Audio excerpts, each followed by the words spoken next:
les accidents ischémiques artériels aigus de la rétine sont à l'origine d'une baisse brutale et sévère, indolore de l'acuité visuelle d'un œil. L'occlusion transitoire ou permanente de l'artère centrale de la rétine ou d'une de ses branches, à l'origine de l'insuffisance ischémique de neurones de la rétine, est la conséquence d'une perturbation du flux sanguin, bien sûr, au sein de l'artère ophtalmique, qui elle-même est une branche de l'artère carotide. Alors, il s'agit donc d'un accident ischémique du territoire carotidien qui est classé parmi les accidents ischémiques cérébraux et communément baptisé l'AVC de l'œil. Alors, comme pour la pathologie ischémique cérébrale, la morbimortalité qui y est associée est significative. La cécité monoculaire transitoire, qu'on appelle aussi la morose fugace, traduit, elle, le caractère rapidement réversible de l'ischémie. Alors, à l'inverse, une occlusion durable de l'artère centrale de la rétine, ou alors de l'une de ses branches, va entraîner un infarctus de la rétine avec ses conséquences qui sont irrémédiables. Et à la frontière de plusieurs spécialités médicales telles que l'ophtalmologie, la neurologie, la médecine interne et la médecine d'urgence, cette pathologie mérite d'être mieux connue, bien sûr pour tenter d'en réduire les conséquences immédiates, à savoir la cécité, ainsi que le risque de survenue d'autres événements cardiovasculaires, en particulier l'infarctus cérébral. Alors, quelles sont les causes, les mécanismes et les conséquences?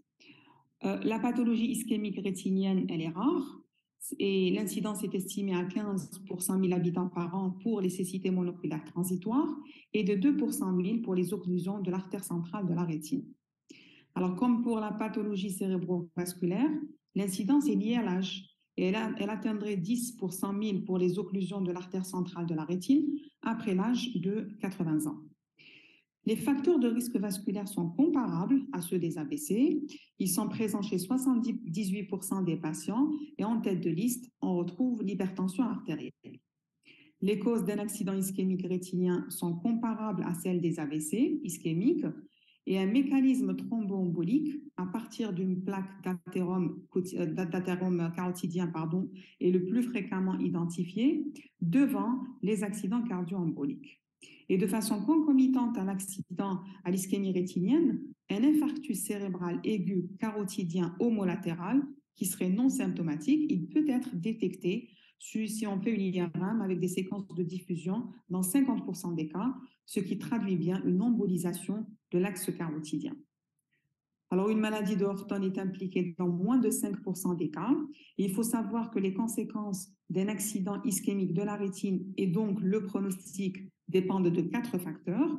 Alors, on a la durée de l'occlusion artérielle, sa topographie, occlusion d'une branche ou de l'artère centrale de la rétine, la nature de l'embole, qu'il soit calcaire ou fibrineux, et enfin, la présence d'une artère cilio-rétinienne.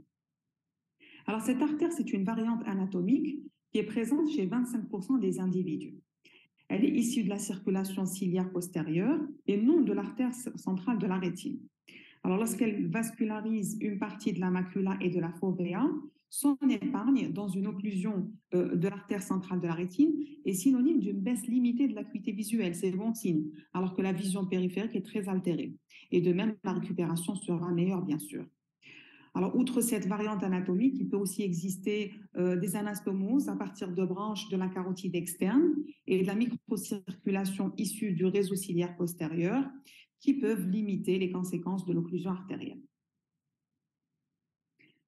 Alors, par analogie avec l'ischémie cérébrale, il y a à la phase aiguë d'une occlusion de l'artère centrale de la rétine une pénombre. Voilà, il y a une pénombre normoxique. Alors, la tolérance de la rétine à l'ischémie a été approchée à partir d'un modèle animal. Il n'était pas constaté de lésions structurelles de la rétine pour une ischémie inférieure à 100 minutes, mais des lésions d'intensité marquée étaient notées entre 100 et 240 minutes. Et des lésions irréversibles et massives étaient remarquées au-delà de ce délai. Alors, la cécité monoculaire transitoire, elle se traduit habituellement par une perte complète ou partielle de la vision de l'œil qui va s'installer de façon rapide ou brutale et elle est parfois décrite comme un rideau qui s'abaisse sur l'œil. Alors, le caractère monoculaire de l'atteinte, il est confirmé par la disparition de toute perception visuelle lors de l'occlusion de l'œil contralatéral, bien sûr. Et c'est un symptôme classique d'accident ischémique transitoire du territoire carotidien, au même titre que l'hémiplégie et les troubles phasiques transitoires. Alors, comme vous le savez, une cécité monoculaire transitoire régresse habituellement en quelques secondes, voire quelques minutes. Et comme pour un AIT, le diagnostic n'est pas toujours aisé.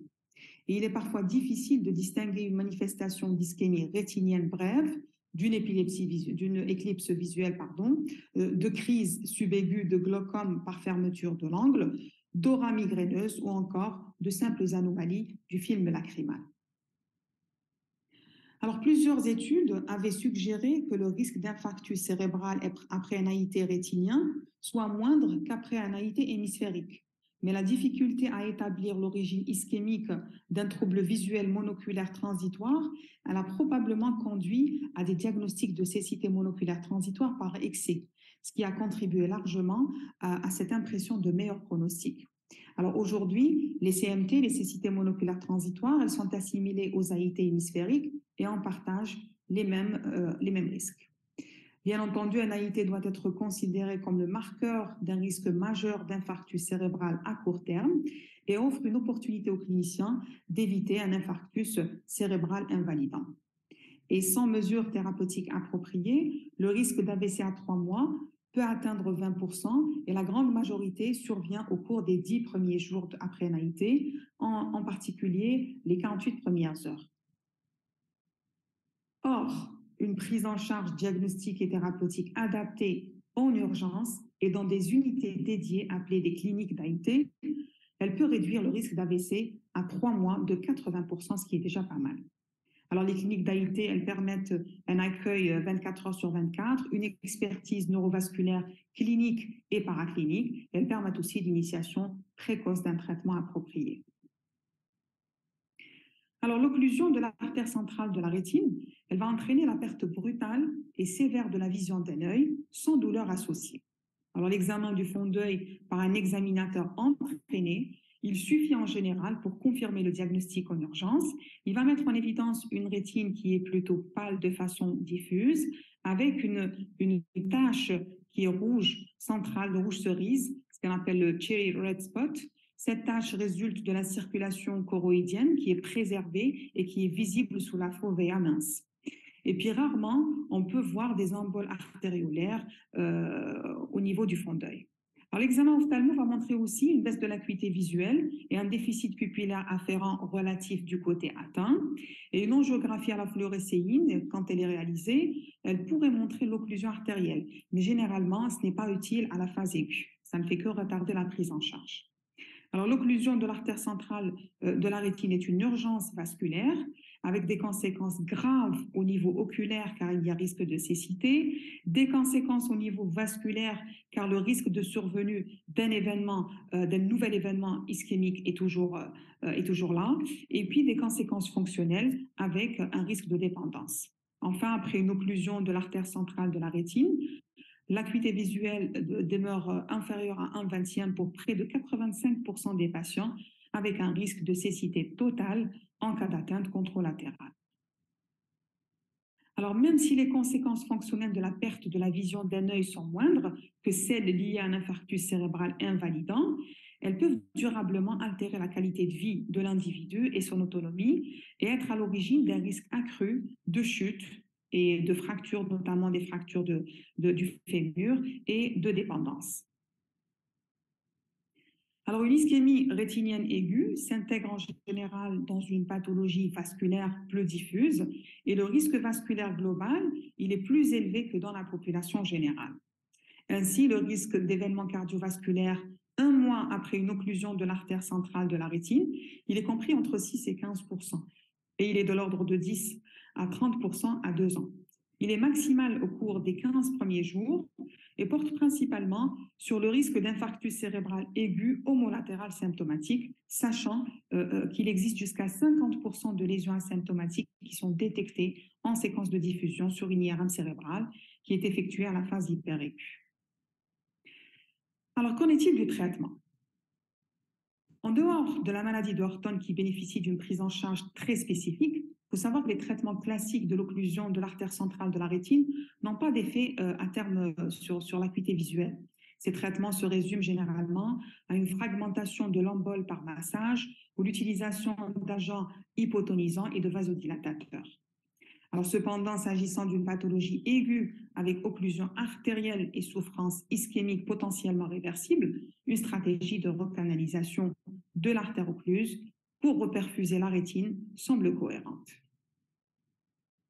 Alors, l'utilisation de thrombolytiques par voie intraveineuse ou par voie intra-artérielle est rapportée depuis de nombreuses années. Alors, dans une revue rétrospective de cas cliniques, le taux de patients améliorés atteignait 50% selon la voie d'administration. Alors, cependant, le délai moyen avant le traitement dépassait les 10 heures, allant même jusqu'à 14 jours. Or, un délai de plusieurs heures avant recanalisation est en contradiction avec les données expérimentales, ce qui suggère des lésions irréversibles au-delà de 240 minutes. Alors, à ce jour, seuls 2 essais randomisés évaluant la thrombolyse, l'un par voie intraveineuse et l'autre par voie artérielle, ont été publiés. Alors, aucun n'a démontré de gain significatif d'acuité visuelle, mais il faut dire que le délai moyen de traitement, il était de 13 heures pour l'un et 14 heures pour l'autre, donc le délai de thrombolyse était largement dépassé. Et les 2 essais ont été interrompus avant le terme en raison de difficultés de recrutement et d'un surrisque hémorragique dans le groupe actif. Alors, une méta-analyse qui a été publiée par Schrag en 2015 et qui a intégré le délai avant administration du thrombolytique, elle suggère un bénéfice clinique pour les patients traités dans les 4 heures sans aucune complication hémorragique majeure. Donc, tout est histoire de délai, comme pour l'accident vasculaire cérébral ischémique hémisphérique. Alors, d'autres études non randomisées ont rapporté la faisabilité et la sécurité d'un traitement par thrombolyse intraveineuse dans un délai court, ainsi que le potentiel bénéfice. Enfin, une méta-analyse sur données individuelles, publiée récemment sur le journal Stroke, rapporte un taux d'amélioration significatif de l'acuité visuelle chez 37% des patients dans le groupe traité par altéplase, 0,9 mg/kg, dans les 4 heures, contre seulement 17% dans le groupe contrôle. Maintenant, la question qui se pose en pratique courante, faut-il recanaliser les occlusions de l'artère centrale de la rétine? En fait, en France et en Europe, la thrombolyse intraveineuse par altéplase est utilisée dans certaines unités neurovasculaires à la phase aiguë des occlusions de l'artère centrale de la rétine, sans qu'il n'y ait d'études randomisées en démontrant le bénéfice. Alors, l'étude T1, c'est un programme hospitalier de recherche clinique nationale, multicentrique, qui évalue en simple aveugle double placebo l'efficacité et la sécurité de l'altéplase IV à raison de 0,9 mg/kg versus 250 mg d'aspirine, qui est le traitement de référence de tout événement ischémique aigu, dans les 4 heures suivant l'installation d'une occlusion de l'artère centrale de la rétine. Et le recrutement a débuté en juin 2018. Et les principaux critères d'inclusion sont un diagnostic d'occlusion de l'artère centrale de la rétine posé au fond d'œil par un ophtalmologue et une acuité visuelle inférieure à 1/20. Le patient est ensuite pris en charge par l'équipe neurovasculaire selon l'organisation habituelle pour la thrombolyse d'un infarctus cérébral aigu. Alors, le traitement est administré en secteur de soins intensifs de l'UNV, après, bien sûr, après biologie, après imagerie cérébrale, que ce soit un scanner ou IRM, évaluation neurologique générale et recueil du consentement dans le cadre de l'étude. Alors, le critère de jugement principal est un gain d'acuité visuelle significatif, c'est-à-dire supérieur à 0,3 logMAR sur l'échelle ETDRS. Alors, 2 études comparables vont débuter en Allemagne et en Norvège et une analyse poolée des résultats est prévue. Et donc, en conclusion, qu'il s'agisse d'une cécité monoculaire transitoire avec son risque élevé d'infarctus cérébral à court terme, ou alors d'une occlusion de l'artère centrale de la rétine avec possibilité de recanalisation de l'artère occluse, il est nécessaire d'organiser une filière neuro-ophtalmologique d'urgence. Alors, l'occlusion de l'artère centrale de la rétine est un accident ischémique aigu dans le territoire carotidien et relève d'une prise en charge en urgence dans une structure adaptée après confirmation du diagnostic par un ophtalmologue. Seule une admission dans l'unité neurovasculaire la plus proche permet de proposer l'environnement adéquat pour conduire le bilan diagnostique et étiologique et mettre en œuvre les mesures thérapeutiques urgentes recommandées pour tout accident carotidien aigu.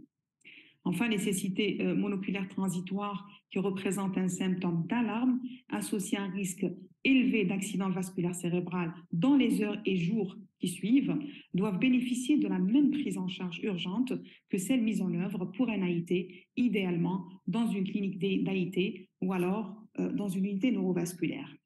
Enfin, la démonstration d'un bénéfice de la thrombolyse de cette pathologie facilitera l'organisation de ce nouveau parcours de soins neuro-ophtalmologiques pour assurer une prise en charge de qualité aux urgences vasculaires de l'œil.